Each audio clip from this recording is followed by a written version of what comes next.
জুইত পাৰো কেতিয়াবা পোলাও ৰান্ধি পাইছেনে? আহকচোন আজি মই কেনেকৈ ৰান্ধো দেখুৱাই যাওঁ।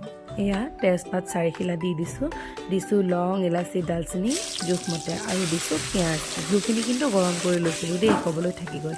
এয়া দিছোঁ মই জহা চাউল, ধুনীয়াকৈ মিক্স কৰি ল'ব। জুইত ৰান্ধিবলৈ তেনেই সহজ। ইয়াত দিছোঁ গাজৰ, বিট, কাজু বাদাম, কাঠবাদাম, খিচমিচ, যিমানখিনি পাৰোঁ মই দিবলৈ চেষ্টা কৰিছোঁ আৰু লগত কেইটামান মটৰ দি দিছোঁ। এয়া দেখিছেনে, মোকো অকণমান উঠাই দিছে।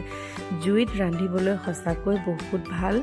আমি সাধাৰণতে পোলাও কুকাৰতেই ৰান্ধোঁ, ময়ো কুকাৰতে ৰান্ধিছোঁ বাৰু। এয়া দেখিছেনে, ইয়াত ধুনীয়াকৈ ভাজি লৈ মই কুকাৰত দি দিছোঁ আৰু 2টা চিটি অহাৰ পিছত এয়া দেখিছেনে, পোলাও পূৰা ৰেডি। একদম ফৰফৰীয়া জৰজৰীয়া, যেনেকৈ আমি গেছত ৰান্ধোঁ তেনেকৈয়ে হয়।